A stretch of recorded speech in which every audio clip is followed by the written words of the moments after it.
So this symposium is about storytelling. It's also about how we tell stories and how the telling of those stories can lead to social change and to action. And typically we've been talking about telling difficult stories, the sort of stories that perhaps we try to avoid. We avoid telling them, perhaps from the hurt, and people tend to avoid wanting to hear those stories. This last session, I think, is a great way to wrap up, because in the context of extremely harrowing stories, there are also stories of hope and of courage, and that can inspire people to do amazing things and to inspire behavioural change. So without further ado, I'll introduce our keynote speaker, Sol Matelis. Sol is the president of the Holocaust Institute of WA, and he's been involved in the educational work of the Institute for many years. He's a child of survivors of the Holocaust, which accounts for his interest in the work of the Institute as a means of teaching lessons of the Holocaust to school-age children. His late father Chaim and his mother Rivka were both survivors of Auschwitz, whose stories of survival are a testament to the strength of the human spirit in the face of the greatest adversity. Sol, in his day job, has been a lawyer in private commercial practice for over 40 years and is now in semi-retirement, enabling him to pursue a number of other interests outside the law, which obviously includes the Institute and the Courage to Care program. Welcome, Sol.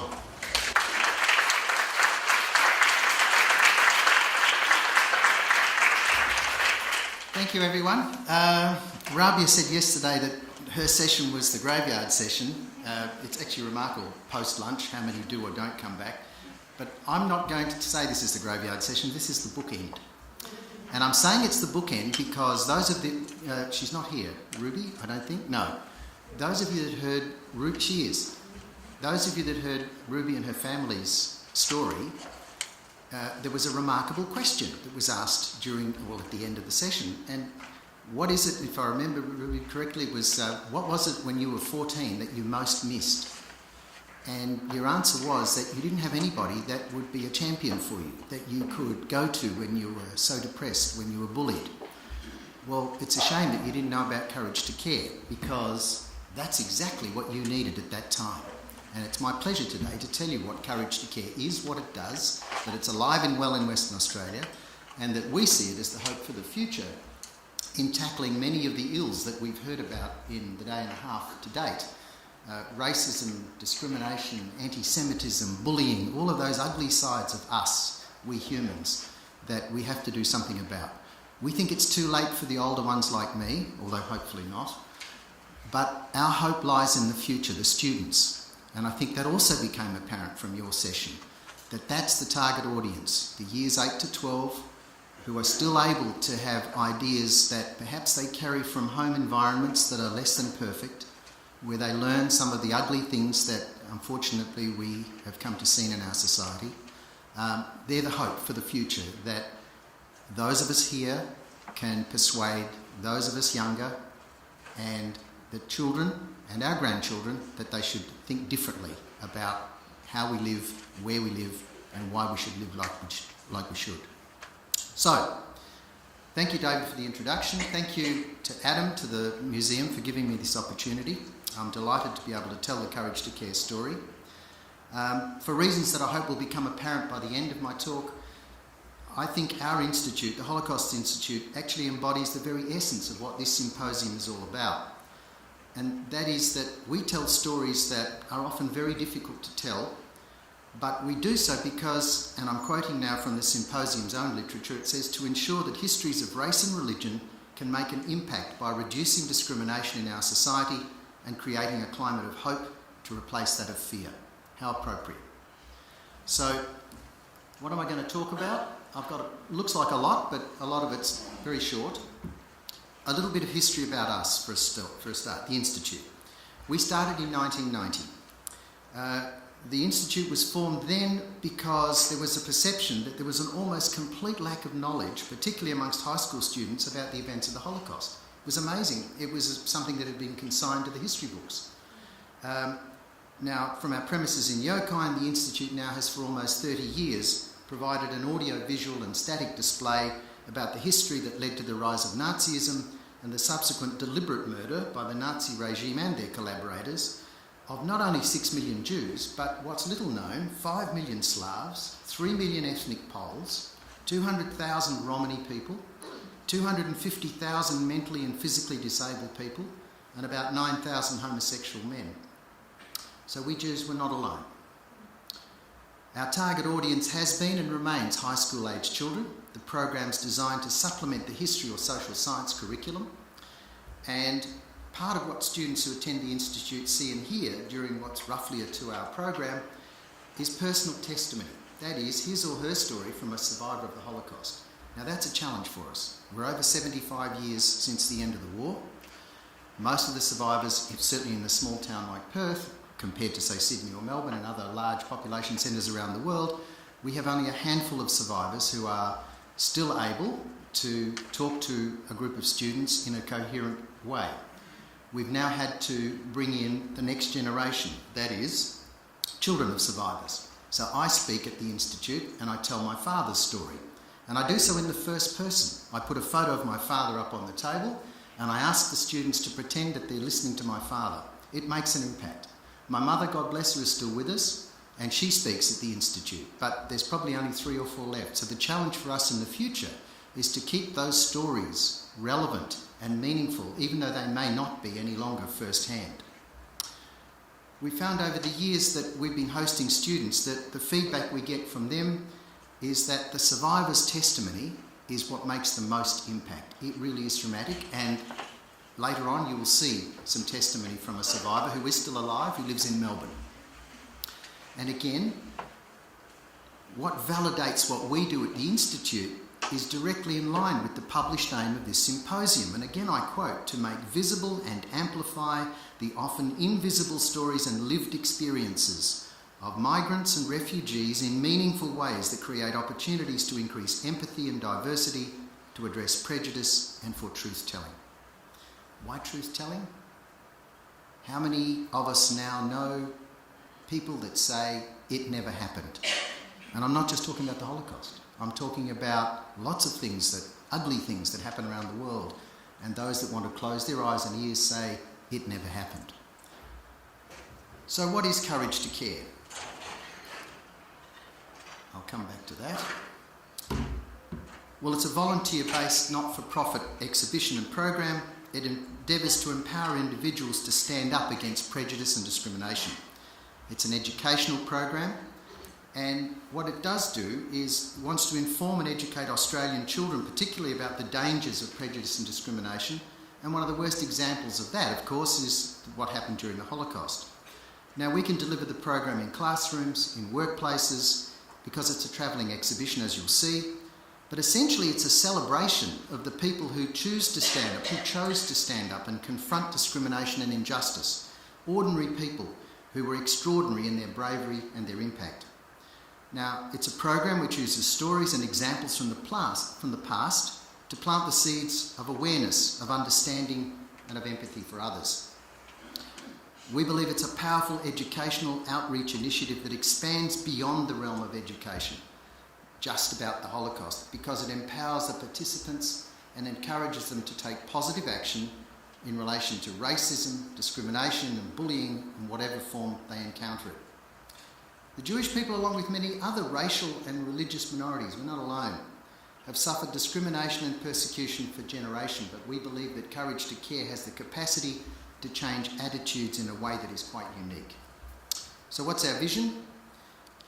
We want to inform and educate Australians about the dangers of prejudice and discrimination. We want to educate Australians, particularly students, towards an understanding of the roles of victim, perpetrator, bystander and upstander. And we'll come back to those words later. How do we do that? By exposing them to the stories of survivors of the Holocaust and, more importantly, of their rescuers. We want to inspire Australians to be upstanders. We want to combat discrimination in all its forms, by empowering each individual to take positive action when confronted by acts of racism or bullying, whether in the schoolyard or in the workplace or in the public arena, just as you did and just as you experienced. What you needed was someone to come along, put an arm around you and say, it's okay, I'm here for you. So how do we work towards that vision? Well, we base ourselves at various locations. In Perth, we've been very fortunate. The universities have embraced us. The program's available we mount 3 or 4 exhibitions a year. The aim is, for us, is to ensure that as many West Australian students have access to the program as possible. We do want to take it regionally. The plan for us is to take it to Bunbury. It'll be our first regional exhibition, hopefully, sometime in 2020. And again, our aim being primarily high school students in years 8 to 12, what we encourage them is to have a better understanding of the roles, as I said, of perpetrator and bystander and victim. And in teaching the lessons of the Holocaust to the high school students in Perth, we've been hopefully able to educate, or will educate, the next generation of Australian school-aged children about the horrors of racism and anti-Semitism. But Courage to Care is slightly different from merely teaching about the Holocaust, because we really encourage a survivor to tell a story that sends a slightly different message. And that message is, if it was not for what you did for me, I would not be here today to tell this story. Now that's a different message from, woe is me, look what they did to me and my family.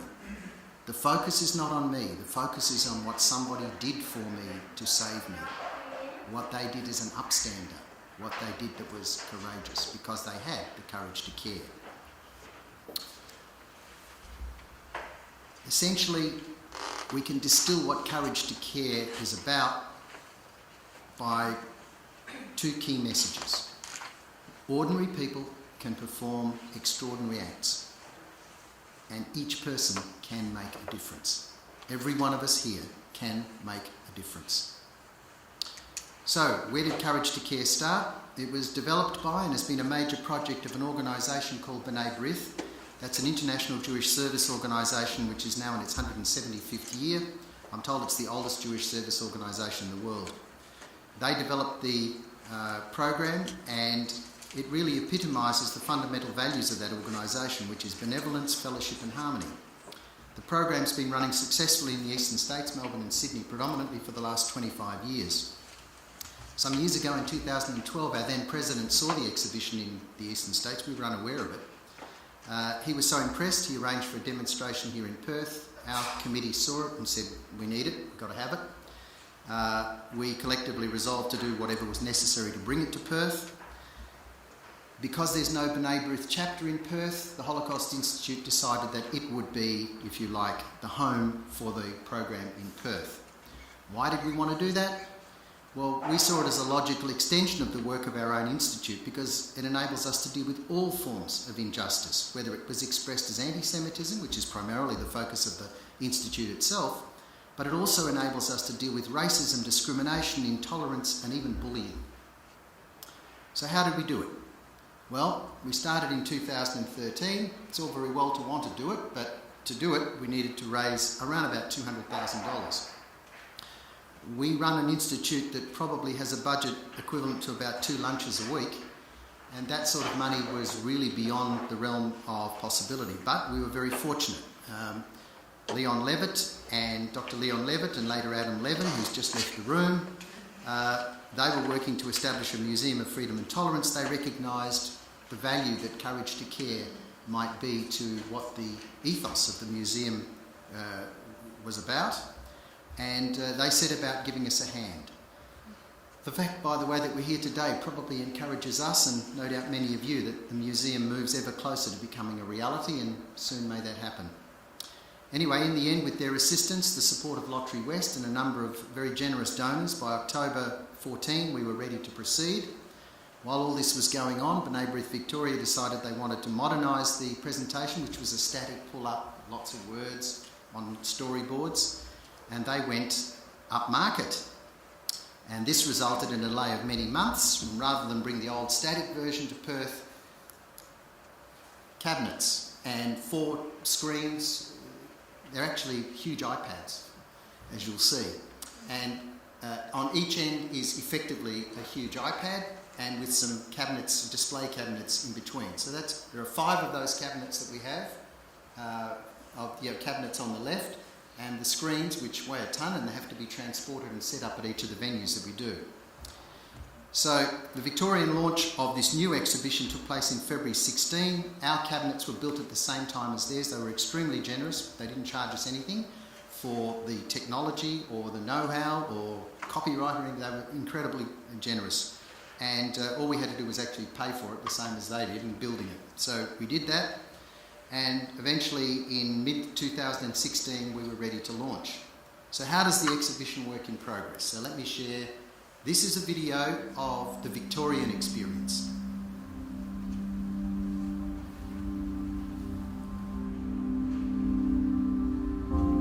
Dreadful things happened, but within the darkness there were flickers of light. Magnificent stories of courage, of heroes who risked their own lives to save innocent people. So you come with me today on a journey into the hearts and minds of those heroes, and we'll see how they impact on your life. And so today's program is not only about history, it's not only about the Holocaust. Courage to Care is about you standing up against injustice of any kind, be it prejudice, racism or bullying. When I did get to the shelter, the place was empty. And I found out later on that all the children were taken away from there the night before by the Hungarian Arrow Cross, and every second child was shot into the river Danube, and the others were tied to the ones they shot, and thus they were to drown in the freezing river. The opposite of art is not ugliness, it is indifference. The opposite of faith is not heresy, it is indifference. And the opposite of life is not death, it is indifference between life and death. Thank you very much, Paul.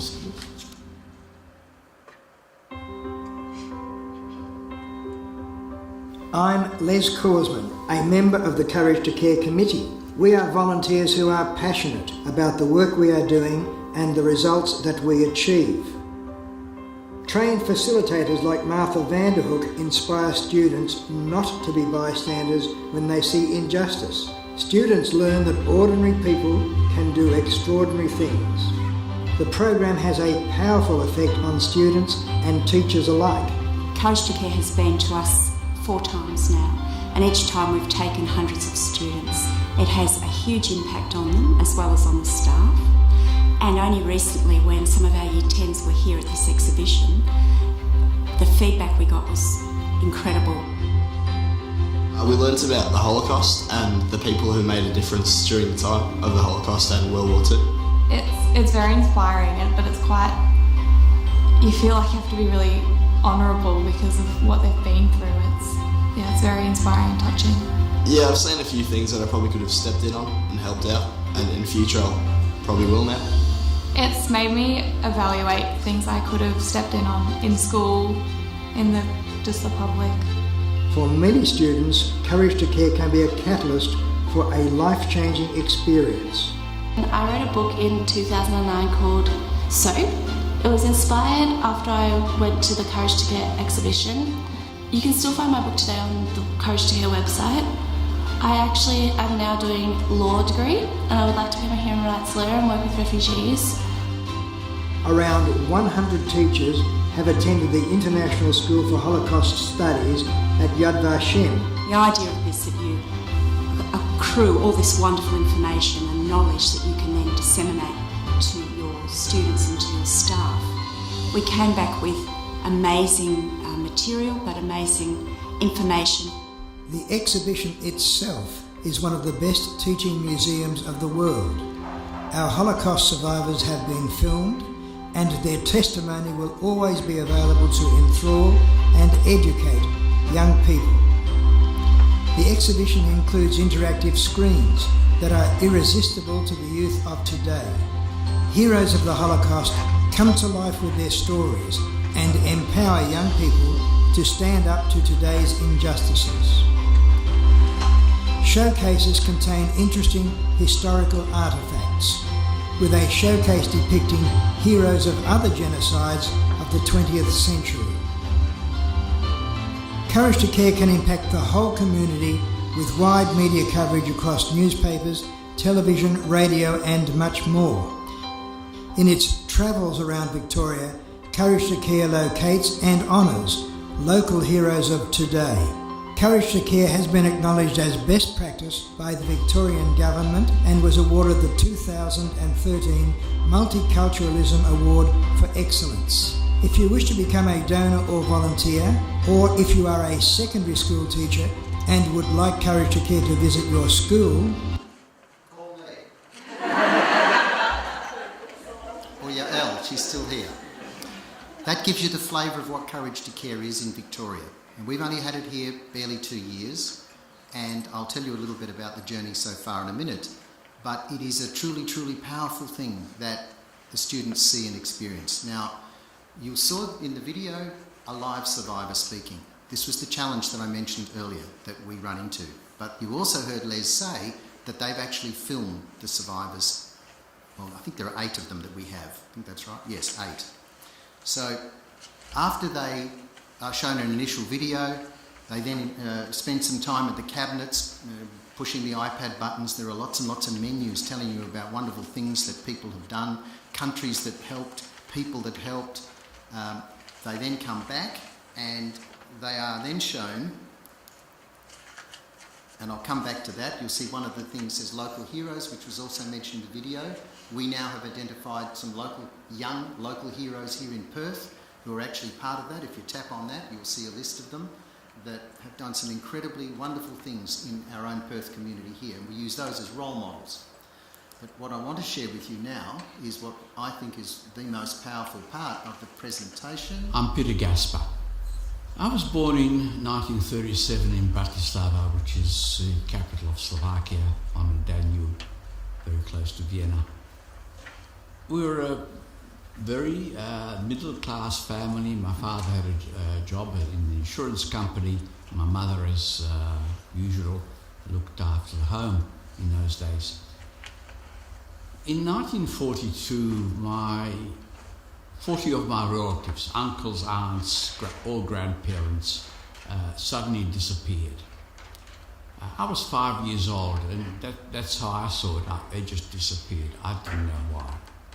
But at that time, my father decided that we had to start hiding in order to escape arrest. We were lucky not to be arrested with the rest of the family because we lived some way out of town, so not where most of the Jewish population lived. And that was our luck on that occasion. Dad was sacked from his job, and we started hiding. We hid in people's homes, very often split up. My mum and I, usually in one place, Dad in another place. There was seldom room in any homes for 3 people. We hid in attics, we hid in cellars, we hid in cupboards, we hid in garden sheds, orchards, parks, in nearby forest, in order to escape arrest. I remember being told time and again and again and again, Peter, be good. Be good, Peter. Be good. Peter, be good. And what did that mean? Peter, be still. Be quiet. Sit, lie. Don't jump about. Be quiet. Be quiet. Because when we were hiding in the attic of a house, and there were one occasion I was hiding in the kitchen cupboard under the sink of a home. One of the village elders. I was staying there, and I was in the kitchen talking to his wife, when past the window of the kitchen, some German officers were obviously about to come into the house, and the woman said, "In no time, hey, under the sink." So I was under the sink, and she was there on the kitchen table with schnapps and food, entertaining German officers. And I was there for a couple of hours under the sink in that cupboard, and they were like 2 meters away. Well, I had been told to be quiet and be good, and that's what I had to be. Ivan Kraus and his family were instrumental in us being converted to the Lutheran religion. There was a rumor, and the place was full of rumors in those days, that if you converted to Christianity, you would be spared. Ivan found a Lutheran priest who was prepared to do it. It should be said that anybody who was found caught helping Jews in any way, hiding them, feeding them, whatever, was liable to summary execution immediately on the spot. No lawyers, no jury, no courtroom, none of that. You were shot on the spot.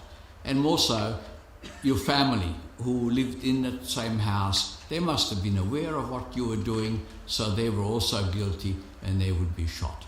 Ivan was 2 years older than I. He had 2 sisters and his parents. So they were all putting their lives at risk in order to help us. The Lutheran priest did the conversion against the explicit policy of his church at the time. So he was also putting his life online. This went on until the early parts of 1943, at which time the actions, as we used to call them, actually the word is razzia, but call them actions, of rounding up Jews intensified to a point where my father decided we had to leave the city and look for a safe place somewhere else. And he found a young farming couple in the village about an hour's drive from Bratislava, where Maria and her husband Jan were prepared to hide us. They were in their 20s, they had a son a year or 2 younger than I. Maria was pregnant with the second child. We lived in their home most of the time, but we stayed indoors, not to be seen by the rest of the village. At night, we went out into the farmyard to get some fresh air.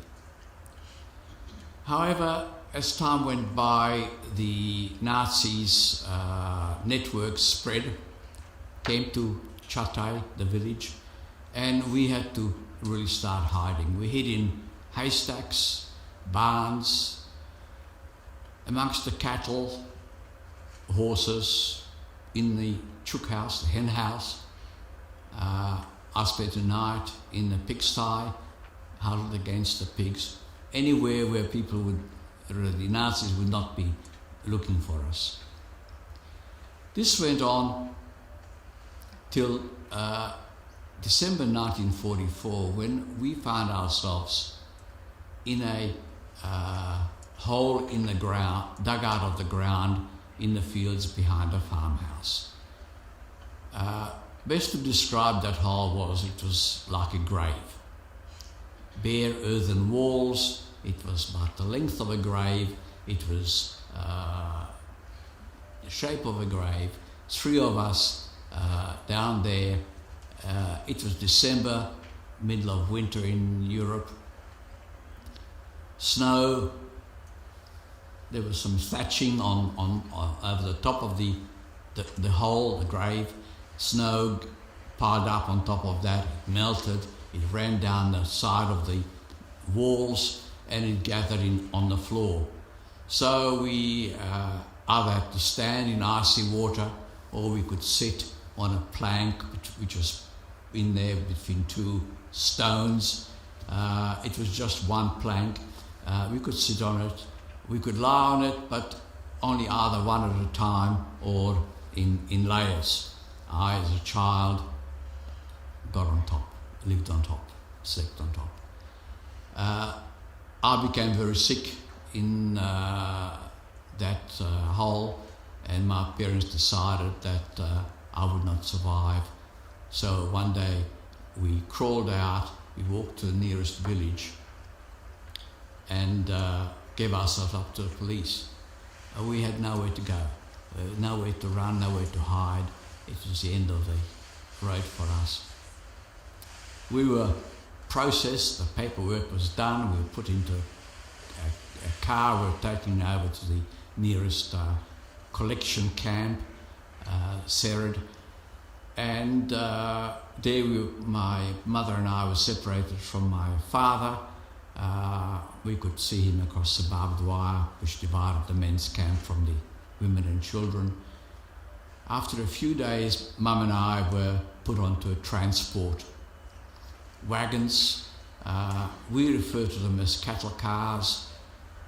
Eventually, after much shunting back and forth, we arrived, and the doors were slid open, and we were faced by heavily armed German military with Alsatian dogs on leash, and we were told to get out.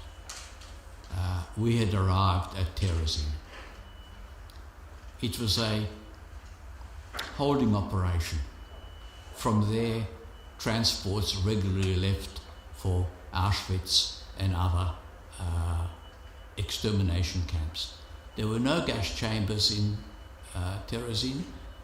People died of disease, malnutrition, sometimes abuse, but it was not an extermination camp. I was put into a children's home, and my mother was put into another accommodation facility for women who worked. My mum was very skilled with her hands, she sewing, and she sewed and repaired German army and police uniforms. Interestingly enough, in a home where there were probably a couple of hundred boys, there were never any fights. We just didn't have the energy for fighting. We were bored, we were hungry, we were cold, we were lonely, we were scared because we never knew what the next day would bring. But we didn't have enough energy to fight. In May, I think the 8th of May 1945, we were liberated by the Russians. And we found a home in pretty good condition. We settled down in it and had to wait and see who from the rest of the family turns up. At that stage, we didn't know that most of them had been murdered. And 4 of us survived out of a family of 44.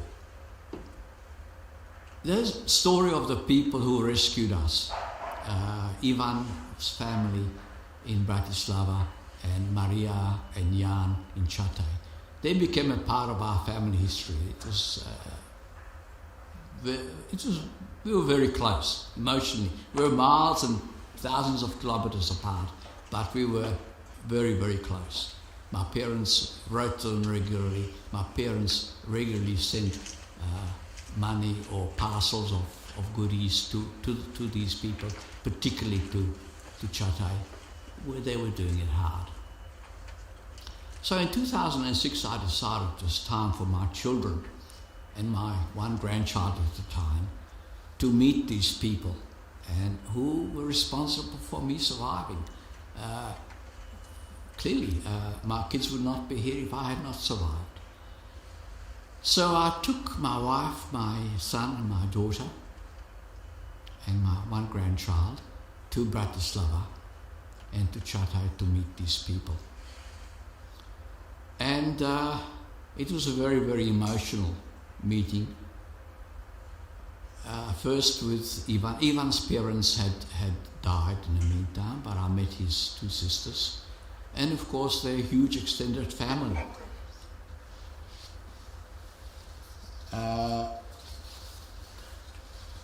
As I said, it was very, very emotional, but we were so close. There was this contact which was very difficult to explain unless you experience it.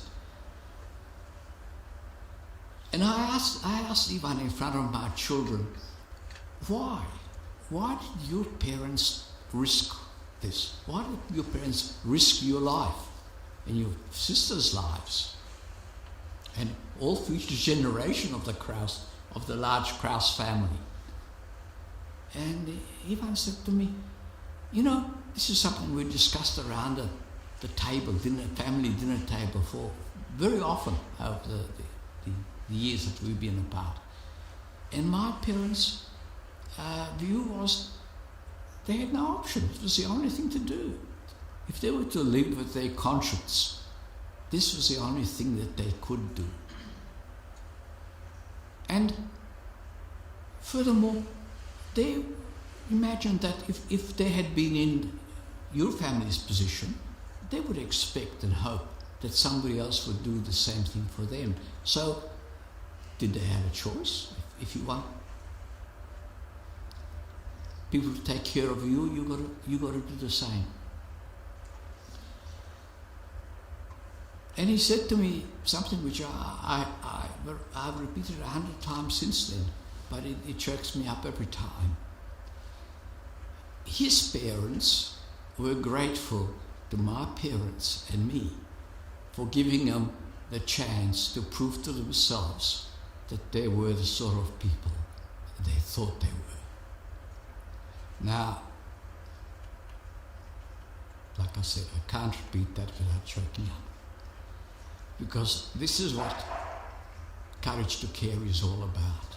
It's not about the survivors, it's about the rescuers, about the people who put their life online in order to save others.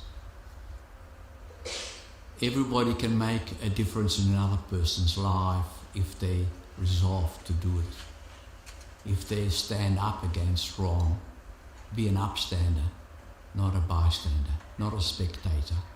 There were millions of people in Europe who pretended not to see. They didn't want to see, they didn't want to hear.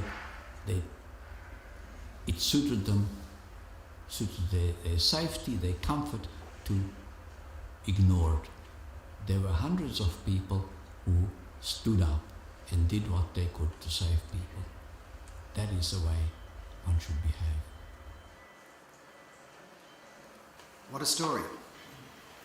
You can imagine the impact that seeing that video has on 12, 13, 14-year-old, 15-year-old. It's the single most impactful thing that the kids go through. We give them a few minutes to settle after they've seen it. By the way, we have 8 different stories, all very similar. Peter Gasper is still alive. He tells that story in person in Melbourne. I wish we had him here, but we don't.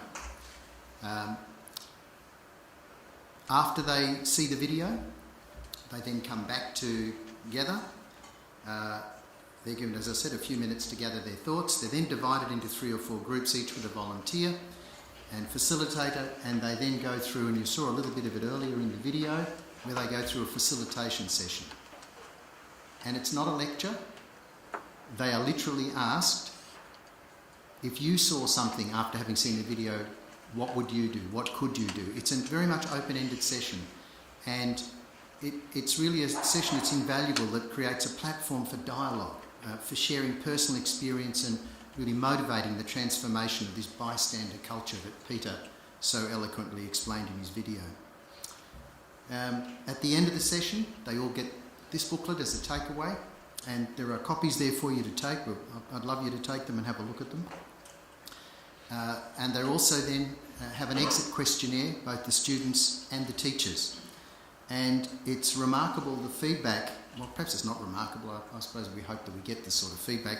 I want to share a couple of the feedback stories that we've had, or feedback questionnaires that we've had from both students and teachers. And some of them said, I'll be less prone to judge and show prejudice, to stand up for what's right. And this was, in answer to the question, do you think what you learnt today will affect your attitude towards others and the way you treat people? So that's the question they're asked. And yes, of course, I'll be more respectful and help more people and become friends with people who are being bullied. Of course, everything I've just learnt allowed me to see things properly and how I can react in life. Yes, I won't judge people by their looks, but by who they are as a person and not stereotype. I'll be able to get that message across to others now. And so it goes on. It's been very positive. The teachers' evaluations were also instructive for us. The question was simply, would you recommend the program? And the answers mostly were yes, useful messages in terms of behaviour, prejudice and tolerance, as well as bullying. Yes, not only relevant to the curriculum, but also teaches students valuable lessons about being brave enough to stand up for what is right. Yes, it supports Years 10 History and Year 11 ATAR. It enables students to develop empathy for many groups of people. And so it goes on. I don't think we've had a single adverse comment to any school that we've had through the exhibition. So, we've only been here a couple of years. What has the journey been like so far for us? As I said, we launched it in August 2016 at Edith Cowan, Mount Lawley campus. We initially trained 16 volunteer guides and facilitators. Following the launch, we ran the first exhibition for 9 days at ECU. We had 11 schools and about 500 students went through the program. We were delighted with the feedback, some of which you've heard. We staged 3 exhibitions in each of 2017 and 2018. Now, only 3 because we have to fit in with school terms, and we also have to fit in with when we're able to get the schools to come. It's quite a challenge to juggle all of the curriculum, but essentially we run 3, 1 a term.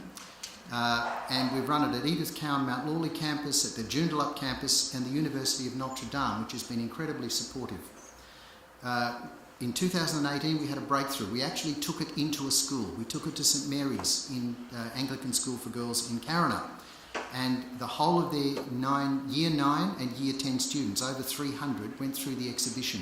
We had it there for a week. The feedback from the school was incredibly positive. They absolutely loved it. Altogether last year 20 schools attended the 3 exhibitions and over 1,000 high school students went through the exhibition. Combined with the students who visit the static exhibition at our Yokine premises, in 2018 we had over 2,300 high school students from 67 different schools who learned about and heard stories about the Holocaust, about those that survived, about those that didn't, and more importantly about those that helped people survive. Hopefully we hope through this storytelling, and that's what it is, it's telling people's life experiences, storytelling. We hope that they now have a better understanding of the impact and consequences of racism in its most virulent and extreme form. To date, we've trained 44 volunteer guides, facilitators. This year we're planning to hold at least 3, perhaps 4 exhibitions at various locations. We can't go back to St Mary's because we've already trained their 9s and 10s, but Sacred Heart in the northern suburbs has put its hand up, and we're going to do the same thing for their school and put all of their 9s and 10s through. Like every organisation here that does this sort of work, funding is an ongoing challenge for us. We run it through the Holocaust Institute, and there's no chapter of B'nai B'rith, as I mentioned earlier. It costs us about $30,000 a year to mount 3 exhibitions, 3 maybe 4 exhibitions a year. That's a big ask for us, but we are very grateful for the support that we do get from the organisations that understand and can see the value of what you've just seen. We think Courage to Care in Perth has been a resounding success. Yael Jacobson, our program manager who was here earlier, had to go and get kids like Rabia, went to the national conference just a couple of weeks ago with a couple of others, and I think they've all come back very much enthused as to what the future holds. There are always challenges for us, whether it's funding or whether it's attracting schools, but we remain confident that this program is just so good that it will be the success that it deserves to be. So let me conclude what's special about Courage to Care. Look, for 200 years people have been coming to this country and bringing their own cultural, social and religious backgrounds. I think generally we've done a pretty good job of social cohesion. We're far from perfect, as we've heard pretty much for a day and a half, but we know that we have the ability for people from different cultures and religions to live together in harmony, and that's whether it's First Nation or whether we're immigrants, and frankly we're all immigrants. And that's the key. Living in harmony is the key for a good life for all, but none of that can be taken for granted. That's the relevance and importance that we think of the lessons of Courage to Care that we're able to impart to future generations of Australians. Through Courage to Care, we look to make our own contribution to preserving the sort of society in which we all wish to live. All of us at the Institute believe in the positive impact the program can and does make. Our goal is to reach as many students as we possibly can, and hopefully society at large into the future, hopefully with the benefit of the Museum of Freedom and Tolerance when it becomes a virtual, real, whatever. We see ourselves as being very much part of the work that the museum is doing. And we believe it does have a positive impact. Perhaps not on every student and every teacher, but in the main, most are impacted in some way. So our purpose is really fourfold. We want to create awareness about the dangers of discrimination, injustice and prejudice. We want to educate to challenge attitudes and behaviours. We want to demonstrate that every individual can make a difference. And we want to transform bystander behaviour to becoming an upstander. To achieve that, we need ongoing support and more volunteers. If I've struck a chord with any of you, please. Contact details are in the booklet. You're welcome. Join the family.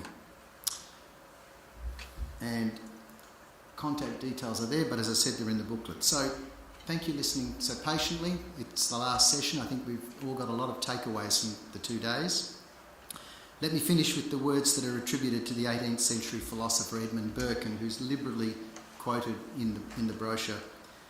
The only thing necessary for the triumph of evil is for good men to do nothing. So I want to conclude by saying, let us be all the good men and women who actually do something. Thank you.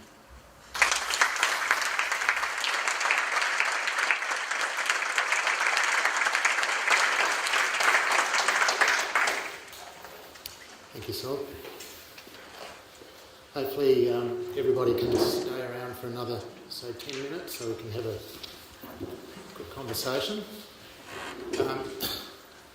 It's powerful stuff. As you said, a very good bookend to 2 days of discussions and examples and storytelling as a means to affect people's behaviours.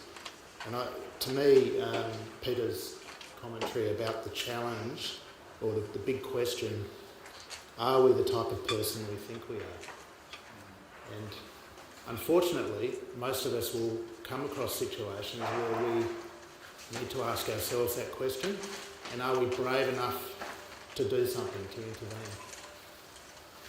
So we have an opportunity to ask some questions. I just thought I'd put a few thoughts out there that might trigger some questions, and that's to do with some threads that I've noticed through the course of the day, and that, as I say, seem to have been captured quite nicely in our closing session. It's about storytelling, and we've seen and heard different examples of the tools that we use for telling these stories. There's the bricks and mortar museums that we talked about yesterday. There's places, significant places where events have occurred in the past, artefacts, and then we've heard a lot today about technology, and Lynette and Jim talked about emerging technology, virtual reality. And these are all tools, and probably we need a mix of all of those things in order to make sure that we can reach out and engage with our audience. I think we touched on the need to measure the effectiveness of our programs. We get feedback, but how do we know if we're actually achieving lasting behavioural change? Those stories need to be made human, they need to be real in order for audiences to genuinely engage in those stories. But as victims and as the places these events have happened start to disappear, we need to find new ways and new technologies to tell those stories. And then, I guess lastly, there's storytelling in order to enhance empathy, which then leads to behavioural change. It's a person-to-person relationships versus perhaps interventional behaviour, where people need to call out inappropriate attitudes and behaviour. So they're my thought bubbles. There's a little bit random, and I just hope that perhaps that's inspired some questions from the audience. So there in the right. Hi there. Thanks very much for that talk. It was great. I was just wondering if you could give some examples of any local hero stories that you've managed to collect and curate for Courage to Care WA. You've hit on a very good point, and I should have brought them with me, and I apologise, I haven't got them with me. They're in there if you push the button, but I can't do that from here.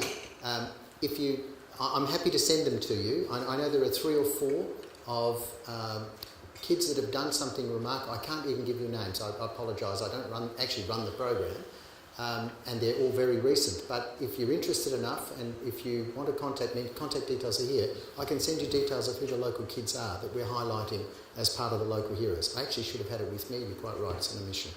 I apologise.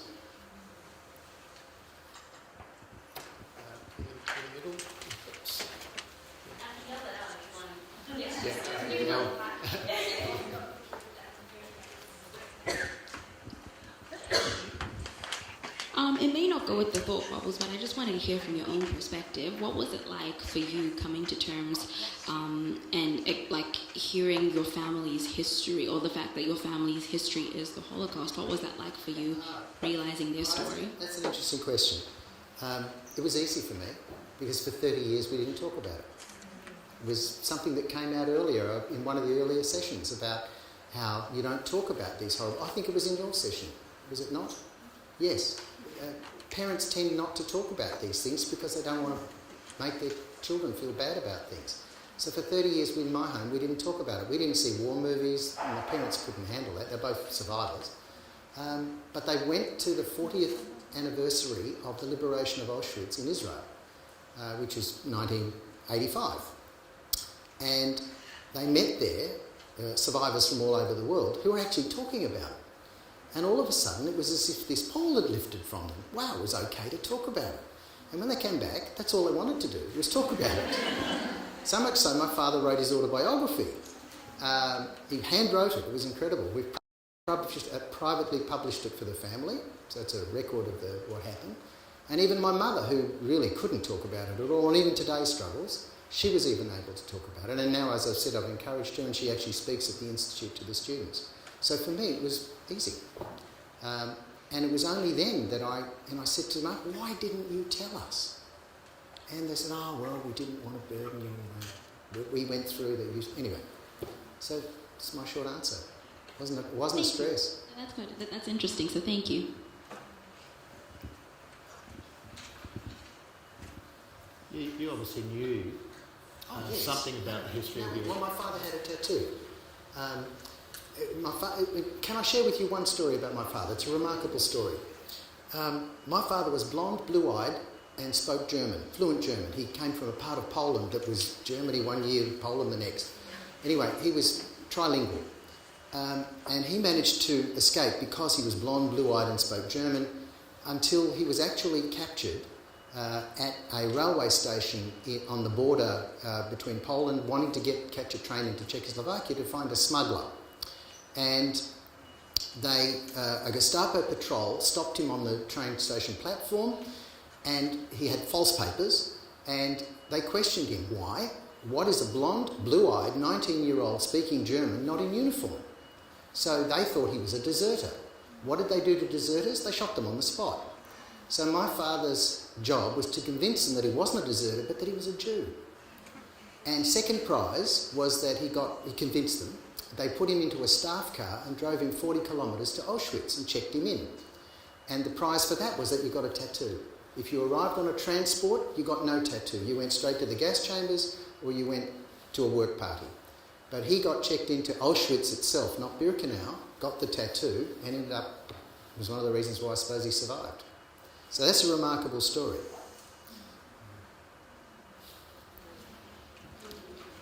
So maybe just... sorry, there is a question there, Leon.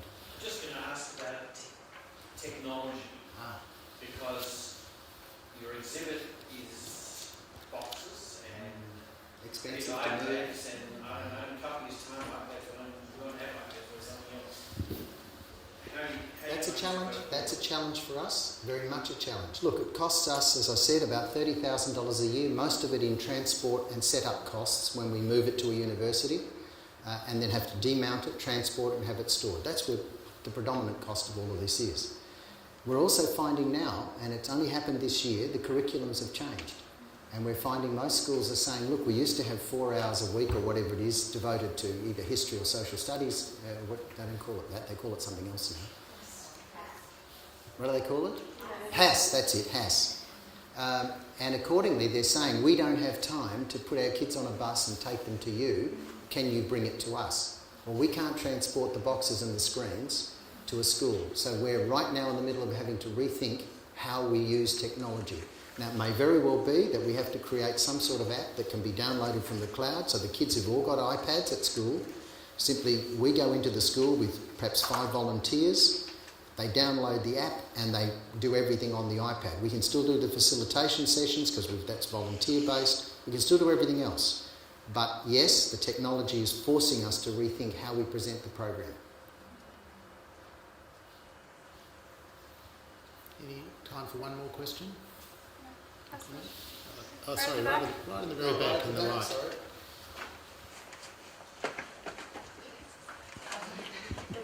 Getting your exercise today. I wanted to ask about the inclusion of perpetrator stories in this to look at how these ideas seduce and inspire, how they proliferate, especially right now, looking at that it could be repeated. Sorry, what stories? I missed perpetrators. The perpetrators? Oh, the perpetrator stories. Okay, you ask an interesting question. Now that, of course, was the subject very much of Patrizia's presentation yesterday. We don't look at from the perpetrator point of view because the Courage to Care focus is, as I said, not on what the perpetrator did to me, but what David did by risking his life to save me. So the perpetrator, if you like, is an outside actor to what we talk about. Because what we're trying to do is get people to actually stand up and do something for other people when they see something happening that's not right, when they know it's not right, when it's an injustice, when it's bullying. So the perpetrator's peripheral. What we do stress, however, is that if you're an upstander, don't go beat up the perpetrator. Don't put your own life in danger. Don't put your own safety at risk. Do something to help me if I'm the victim.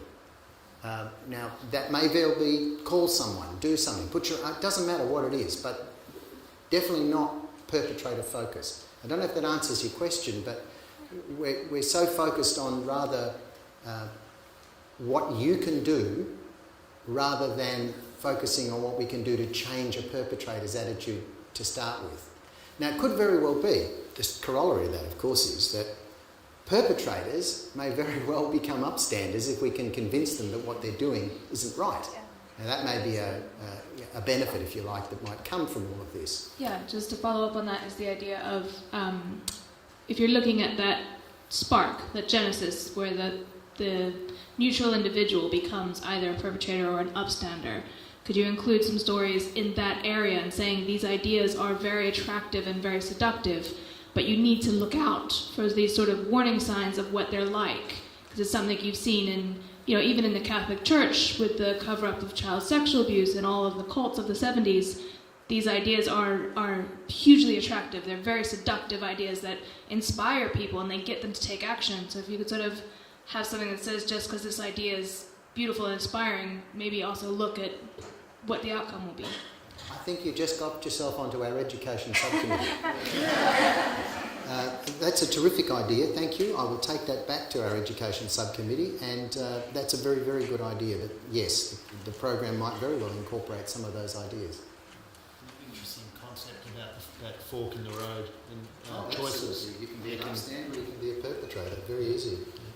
I wrote down, I can't recall who said this yesterday, be prepared to do the uncomfortable. And that's relevant to a lot about what we've been talking about in the last few days. So look, I might just wrap up this session, but please, before you go, I want to once again thank Soul Mateless.